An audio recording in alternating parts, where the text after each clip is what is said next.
Welcome everybody. Thank you very much indeed to Early Education for giving this opportunity for Upstart Scotland to sort of kick off the annual national conference. We're very honoured to be doing so. And my name is Sue Palmer and I'm the chair of Upstart Scotland. And our presentation is called Play is the Way. And you'll see from the bottom of our the first page of the presentation that I was hoping to be speaking to three practitioners in either nursery or primary one, which is the equivalent of year one, or indeed, in the case of Martine Leach, a head teacher of a primary school. But we are in post-COVID days. Everybody in schools and settings has been coping for the last 2 years with all the effects of COVID and all the restrictions. And we've now had 2 terms during which, because of the recent variant, we've had enormous numbers of staff absences and children's absences. And I know from talking to people on our board last night and from talking to practitioners and teachers all over Scotland over the last few weeks, everybody is practically on their knees with exhaustion. And I imagine that's the case right across the UK, possibly across the whole world, because the developmental problems we're seeing now in children are adding to the strain in schools and settings. And this morning we heard that Martine, who is the head teacher of Croftwood Primary School in Glasgow, and is doing wonderful, wonderful work she introduced play pedagogy into a school many years ago, and it's now working right through in primary 1 and primary 2. We were really hoping to have her to talk about her work with parents, but she's ill. She has what she thinks is a sickness bug, but could well be COVID. So I'll tell you a little bit about what Upstart's been doing, and I will have a couple of conversations.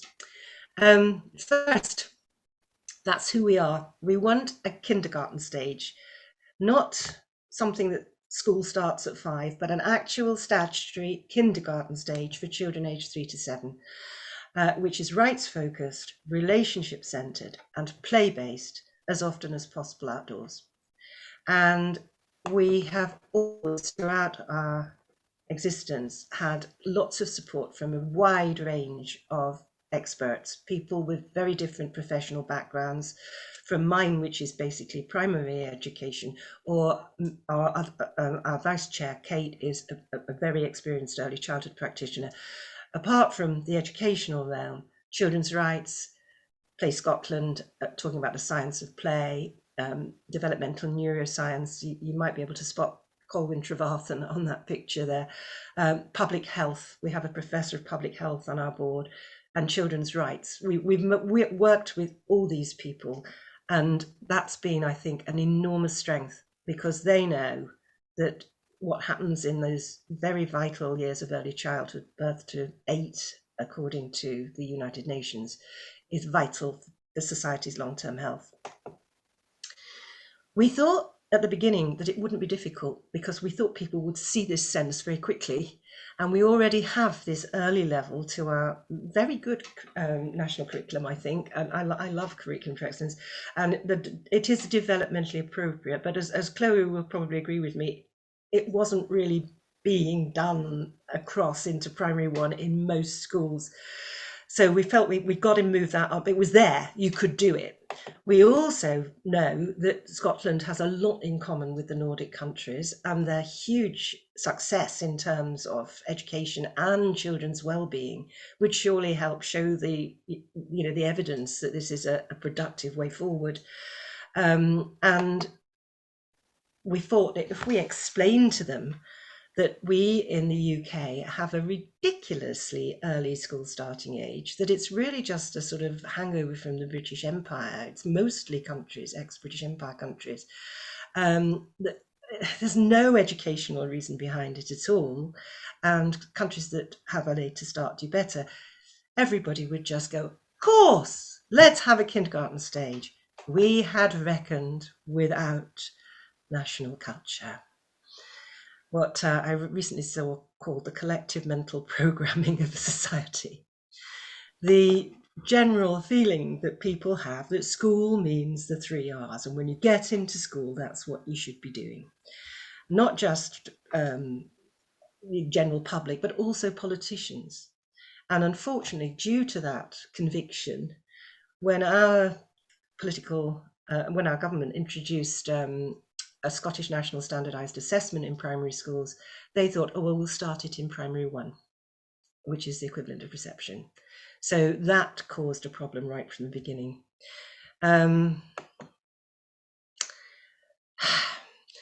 Everybody has got to learn a lot more about the science of play and its huge importance for every single aspect of children's development, physical, emotional, social, and cognitive, and that it's not something linear, it's a big mixed up.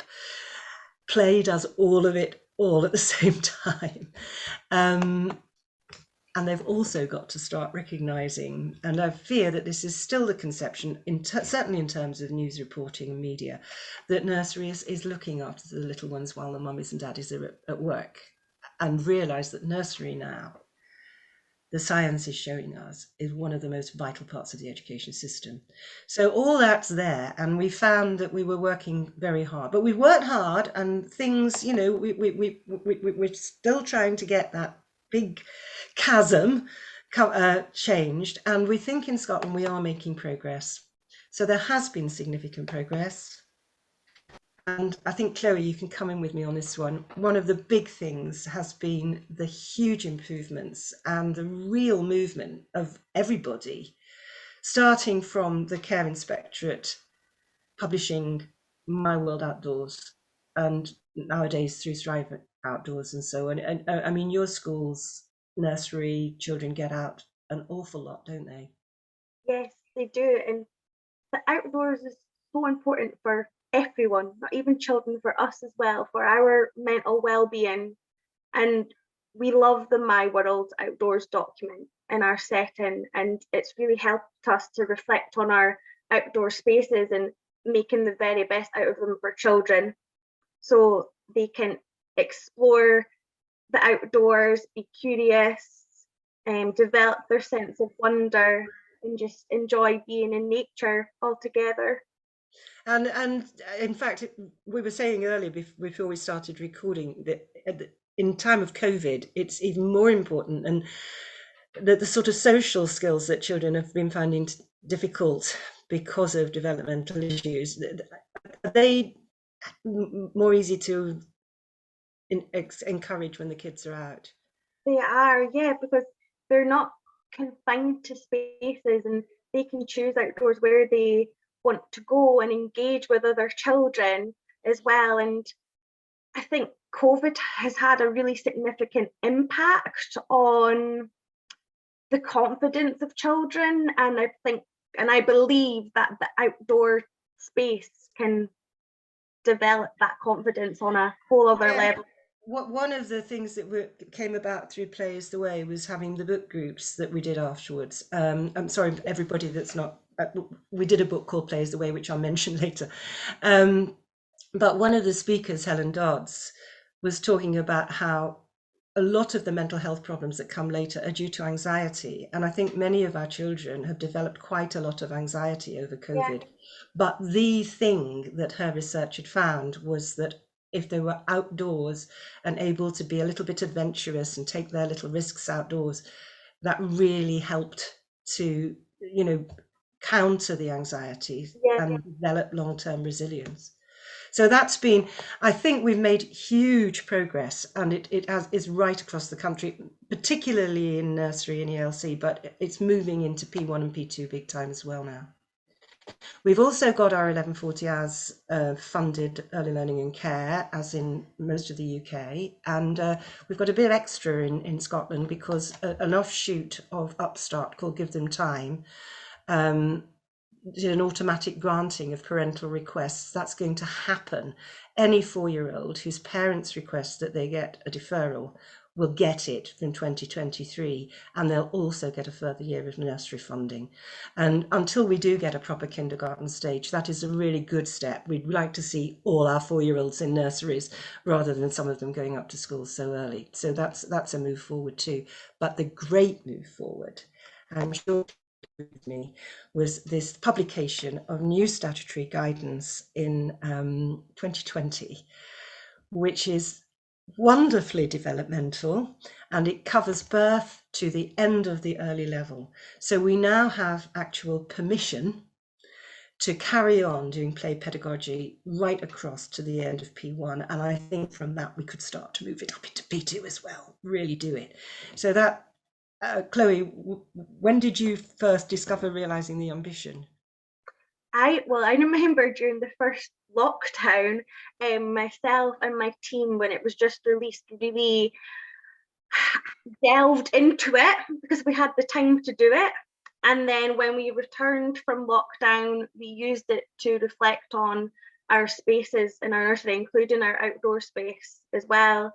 And we're continuing to use it alongside our colleagues in primary one. It's a beautiful document. It really echoes play and the importance of play. And I think it's came a long a way. godsend. It is. I guess it's our baby. It's our baby. It's our guide for practitioners in Scotland, and we're really lucky to have it. I couldn't get over when lockdown got started. We were all, it was published in the February, and we were wondering, how with all this problem with COVID, people would manage to start implementing it. But all the social media was suddenly alive with people talking about it and interacting, setting up little groups and things. Well, what we did in Upstart was we actually published a book. We decided we'd try and get a book together that would help Players the Way on its, help realising the ambition on its way. And I was the lucky devil that edited it, because we got, in the end, we did 12 chapters, some by more than one person, which is why some of them don't have photographs. But it was wonderful to get all these perspectives of the different sorts of people who've contributed on why play is the way, and also on how we can do it, because as well as looking at all, with real experts looking at all the areas, there's the professor of public health. There's one of our best inclusion people, Elizabeth Henderson, the amazing Suzanne Zeedyk, who writes about attachment and is getting very, very well known internationally now as a developmental neuroscientist, the chair of Play Scotland, and so on. But we also have, if you look at the top there, Transforming Practice, that was Lisa, where in Falkirk they have been actually putting play across into P1 for some time, and she was telling us how they did it. But the chapter down at the bottom there, that's called, and you'll probably recognise the marvellous Juliet Robertson, who wrote about her point of view, and Pam Jarvis, who wrote about why we should not accelerate early learning. But down at the bottom, there's one that says Establishing a Kindergarten Stage. That was written by our Vice Chair, Kate, with her early years experience, and me, with my primary experience, looking at what you could do in order to move forward. And one of the things we suggested was this idea of vertical grouping. And we hoped that schools that had a nursery on site might do this, sort of putting them together with the P1s. And we hoped that some nurseries would start moving the children, taking on children who are older than 4 or 5. So that's why Chloe's, it really was, we particularly wanted to talk, but you've been starting doing it, haven't you? We have, yeah. And our journey for vertical grouping started because of Play is the Way. Myself and colleagues attended the Play is the Way book group sessions, and we were left so inspired, and we just wanted to be brave and start embedding vertical grouping back into our setting. We used to do it a few years ago. We would have our primary one children come into nursery for a short period of time to play, but because of COVID, you know, that got taken away from us. So we decided to do it again as part of the transition, as part of that umbrella. And we've been doing it since February, once or twice a week. At the moment, it's twice a week, opening our doors for about an hour and a half. And already we are seeing the impact that it's having, not just for the nursery children, but for the primary one children as well. The primary one children are really developing their sense of empathy for the younger children, and their interactions with each other are just beautiful to watch. At the moment, myself and my fellow practitioners are really just trying to take a step back to see how they're engaging within our environment together, including the outdoor environment. And we're beginning to observe their play together as well. So just last week, I had a couple of nursery children at a table with me, and they had lots of junk modelling materials out and loose part material out, and they wanted to make handbags, which led to a couple of primary one girls joining us. But our nursery children were finding cutting out a handle quite challenging, but the primary one children were able to offer their help, and they loved that. They loved having that responsibility and playing that role. And outdoors. See, that's why I think that it's so important that we get this vertical grouping at that age group, because I think in evolutionary terms, if you think about it, children of that age group would have helped look after each other a lot of the time, because mums, looking back a long time ago, mums would have a new baby by the time the child was about 2 going on 3. And at the age of about 7, children would be old enough and mature enough to help with the family farming or whatever they were doing. But that little group, that's real early childhood, 3 to 7, when they're still just playing. But that just playing is the really important thing. And they would look after each other so that they would learn that sense of responsibility as the older children. They'd look up to the big ones, and then they'd become the big ones themselves quite soon. I think that it's so important that that play gets to be across the artificial barrier that we've put there with the school starting age. So does that fit with you?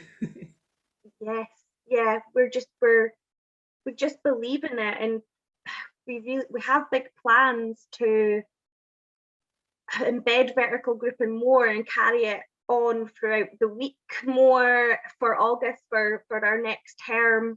And outdoors as well, we've been discussing the importance of the outdoors, but outdoors, if one of our nursery children falls over, the primary one children are going to help them, and so it's helping to develop their resilience too. And it's okay to fall over. You know, I've got a friend here to help pick me back up again. Oh. You've probably noticed actually that the light has changed, because there's a bit of an edit just gone on, and we're in the evening so that we can welcome Leanne. But do honestly look us up on social media, and we've got lots of films on our YouTube channel. So, Leanne Sweaton, we're so grateful you could get to us after all. Thank you so much. And it's lovely to see you, because while Chloe was an early years practitioner working with P1, Leanne is an experienced primary teacher, worked right across primary school, but particularly enjoys P1 and has been working with P1 in the last few years. And was therefore, because she's already doing play pedagogy, incredibly pleased to see Realising the Ambition published. Is that right?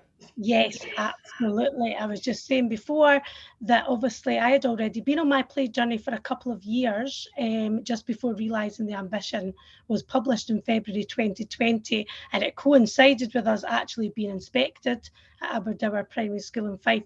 We got inspected in February 2020 before the dreaded COVID hit. And so it was really affirming then when they released Realising the Ambition, being me, because it kind of affirmed what I'd already been trying to achieve over the last few years when I'd been engaging with play. So obviously when HMIE come in February 2020, they were obviously talking about the release of this document by Education Scotland. So I knew I had to get my hands on it. So when I did get my hands on it, it was brilliant because, as I say, it just affirmed I knew I was going in the right direction. I think one of the things for me that I really enjoyed about reading Realising the Ambition, and I've read it many times now, is that it really encompasses what Scotland as a society is trying to achieve for their young people. I think for me as a class teacher, you get very caught up in your bubble of I'm primary one, I'm a primary school teacher. You know, I have got experience of nursery, but I think for me, Realising the Ambition really encompassed everything that went before that, as well as everything that comes after that, and what the school and educators can do and what their place is in that journey from birth to 5, and then from 5 onwards once they come into school. So that's one of the things that I really liked about it. And you actually, the HMIE was so pleased with your inspection that you Yes. became one of the people that was chosen to spread the word about among other teachers. Yes, Right? So then what happened was, after my HMIE inspection, I got given my own accreditation on the document, and it said that I had practice worth sharing. So that obviously sent me into the stratosphere. Then lots of people started to get in touch, asking, right, what are you doing? How is this working for you? We'd really like to go along the same sort of journey. Fife Council then asked me to join their Fife's Playful Pedagogy team, which was a fantastic experience, and I was on that for just over 2 years.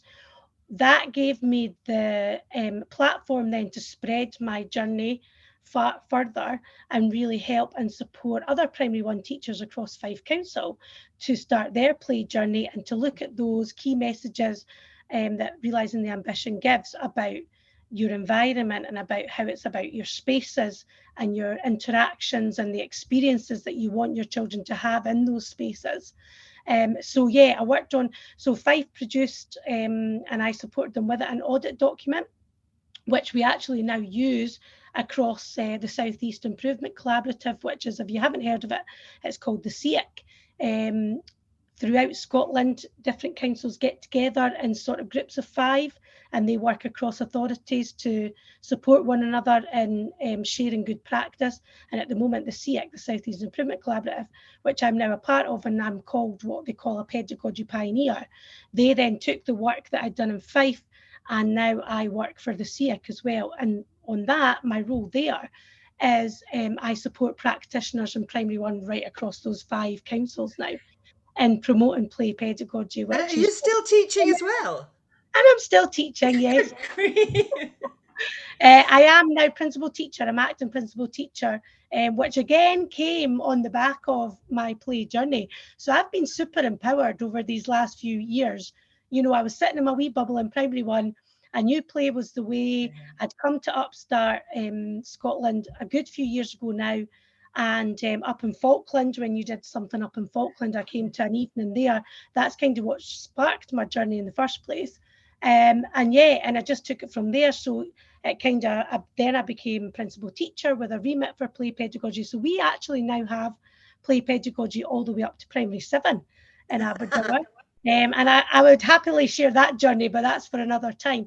But yeah, and then obviously then the inspection came. Then I joined Fife's Playful Pedagogy team. That was tricky because during COVID, obviously, we were out of school, we had a huge break, but we still supported our class teachers with a series of sways on what they could do differently with play pedagogy from home, which really worked well. And then obviously I then got asked to join the SEIC, South East Improvement Collaborative, as so the story is that what we've been hearing is that they're hoping to take Realising the Ambition, do a document that takes that up towards primary 3, which in England would be year 2. Is that on the way? Absolutely. My staff, certainly in Aberdeen, and I know staff across Fife, are engaging with Realising the Ambition being the key messages and the themes from that, particularly those key messages in section 4 and section 6. Those seem to be the 2 sections that work best for primary older school ones. practitioners. Yeah. I have even been on a couple of things with secondary colleagues, even looking at the key messages of realising the ambition, and how we can get more play into the secondary school as well. And looking at that balance of the day, I know it's so exciting.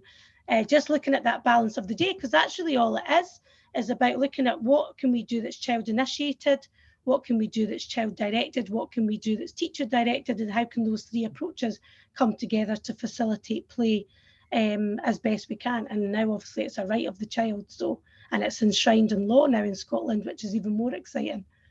Well, it's not quite made it yet. We've still got a little tiny way to go for the Oh, UNCRC. has it? Well, the rights. Yes, I'm afraid the Westminster government has tried to delay it. Yes, But, oh, that's right, they have. I do. we better not go on about that. No. But it's lovely to finish with you. I'm so glad you've been able to make it. Oh, thank you so because much. it really has been an explosion of play in Scotland, really, over It the has. last. It's been fantastic. And it's that feeling that it's moving.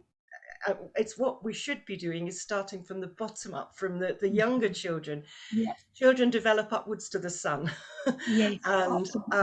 our play journey in Scotland is really just beginning, but it's brilliant to see it happening. Very exciting. And, very exciting. And I've been 6 years in this journey, and it still gets exciting.